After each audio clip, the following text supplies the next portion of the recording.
E dentro do âmbito profissional, antes de eu ser professora, eu trabalhei como CLT, trabalhava no setor de vendas e eu amava trabalhar nessa área. Eu era muito boa nisso. Eu sempre estava entre os 3 melhores vendedores. Eu realmente gostava. Mas eu não via dentro da minha realidade uma oportunidade naquele momento de alcançar alguns objetivos financeiros. E isso fez com que eu, na educação, enxergasse uma maneira de alcançar alguns objetivos financeiros.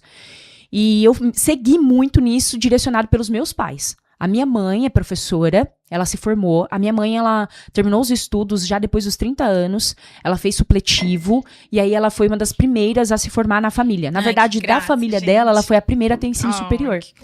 E eu sempre me inspirei nela. E ela sempre foi alguém, é uma autoridade da minha vida, né? Os nossos pais, eles são autoridade da nossa vida. Os professores também. Eles fazem parte dessa autoridade. E eu fui muito direcionada por ela. Porque ela se formou. E através da faculdade de pedagogia como professora, eu vi a nossa vida mudar. Eu vi, por exemplo, a primeira vez que minha mãe comprou um carro zero. Eu vi a gente terminando a nossa casa, que fazia bastante tempo que ela estava sem terminar. Meu pai trabalhando, minha mãe sempre trabalhou, mas ela trabalhava CLT. E aí, quando ela conseguiu passar nos concursos, a gente viu a nossa vida mudar. Falei, poxa, então eu vejo uma oportunidade aqui e eles me direcionaram a isso. Olha, você é inteligente, vai lá, faz a faculdade, se forma, porque a educação realmente transforma, porque transformou a nossa vida. E eu acho que você vai conseguir. E eu fui muito direcionada por eles. Cheguei na sala de aula com uma cabeça muito comercial. Porque eu vim da área de vendas e da área de marketing. E aí, quando eu cheguei em sala de aula, a primeira coisa foi um choque. Eu imagino. Foi um choque. Porque eu cheguei, eu falei, gente, cadê o computador dessa mesa? Ué, não tem, né? É o giz, a lousa. E é isso. Então, a minha cabeça era muito voltada para o comercial. Né? A gente comentou bastante nos nossos primeiros... Pra quem tá chegando na área, justamente sobre isso, que a gente vem cheio de expectativas, né, Fran? De como vai ser, que vai ser tudo perfeito, lindo e maravilhoso, só que não, né? É, porque a gente idealiza. Quando a gente tá na faculdade, a gente idealiza, porque a gente sabe o quanto a educação transforma. A gente sabe, é um agente transformador, a gente sabe disso. E nós somos transformadas pela educação. Mas quando a gente entra na educação, existe uma limitação. E é uma limitação do sistema. Sim. E a gente chega cheia de ideias, a gente chega achando que vai mudar o mundo, mas não acontece. Sim. E no meu caso, isso me impactou profundamente. Porque eu vinha da área comercial, eu estava no setor de marketing ali, assim que eu saí da área comercial, eu já estava nessa área de marketing. E eu entrei para a sala, tive o meu primeiro choque de, olha, não é uma comunicação comercial, não é é tudo diferente. E aí teve essa adaptação inicial, mas assim que eu pisei na sala de aula, eu já pensei, nossa, eu acho que aqui não é meu lugar. Mesmo foi assim, você amando pedagogia, se identificando super com, né, o contexto da universidade. Eu amei a faculdade.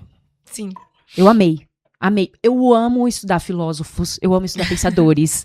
Eu amo até hoje, eu estudo assim, eu compro o livro porque eu gosto mesmo. E eu amei a faculdade, eu amei.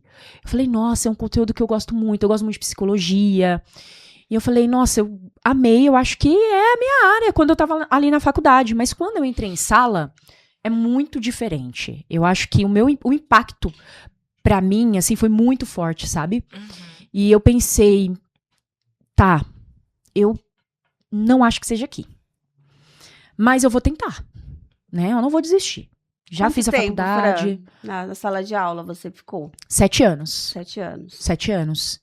E eu falei, não, eu preciso fazer isso aqui dar certo. Porque é a maneira que eu vejo de mudar a minha vida, de conquistar algumas coisas, sabe? De ver os meus sonhos sendo realizados. Sim. Porque eu via que o concurso público, acho que todo mundo que busca um concurso público vai por conta da estabilidade. Sim. E aí a minha mãe falou, olha, você vai ter estabilidade, né? O salário é razoável dentro do concurso, você vai conseguir comprar seu apartamento, casar, porque eu tava nessa época. E de fato, né? Aconteceu. Realizou, né? Aconteceu. Deu Realmente. certo, né? O conselho da mãe, um beijo, mãe da Fran, que deu certo o conselho, né? Mas, Fran, a gente sabe que mudar de carreira não é fácil. Eu acho que por mais que você tenha tido esse choque, né? Como que foi depois de 7 anos, né? Porque foram 7 anos que você contou pra gente, né? Esse processo de transição da estabilidade pra você surfar no universo que você, né? Que a gente não tem previsibilidade, né? A gente planeja, mas não tem essa previsibilidade, né? E como que você lidou com esse desapego da sala de aula? Como que foi, assim, pra você essa mudança?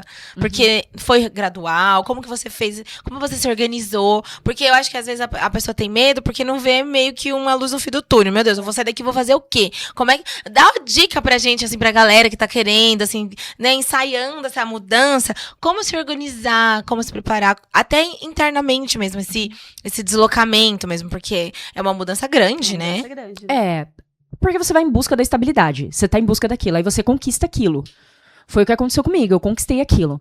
E até escrevi isso no livro Determinadas a Brilhar, que eu falei sobre transição de carreira, que a gente busca algumas realizações. Então eu buscava ser realizada financeiramente, e eu também buscava uma realização na questão de, olha, o que eu faço, eu sou muito boa nisso aqui, a pessoa vai olhar, vai entender que eu sou muito boa e eu vou conseguir ter sucesso nisso.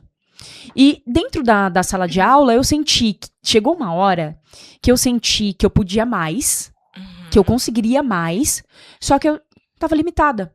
Eu me sentia numa caixinha. Eu sentia que eu era colocada nessa caixinha. E que não me cabia, mas eu me forçava para caber. E isso foi me deixando muito mal. Não foi de uma hora para outra, não foi. Foi um processo até eu aceitar que isso estava acontecendo comigo, porque assim que eu percebi que não tinha mais como continuar, eu senti culpa. A minha culpa era de... Quantas pessoas não querem esse concurso? Eu tinha passado num concurso que era super concorrido. Uau, E eu ficava, nossa, mas eu pedi isso para Deus. Eu orei, eu pedi e ele me deu. E agora eu quero sair. E agora eu não quero mais, né? Sabe? Eu quero despedir, né? Gente, eu me sentia muito mal. Eu imagino. Muito mal. E às vezes eu ia conversar com outras professoras, porque eu era muito jovem. E aí eu chegava pra conversar com elas e elas me falavam, nossa, eu demorei 15 anos pra conseguir passar nesse concurso. Meu Deus. Nossa, eu tentei um monte de vezes e agora eu consegui. Olha. Você tão novinha, que bênção, né? E elas não sabiam do que estava acontecendo comigo, do meu conflito. E aí eu sentia culpa.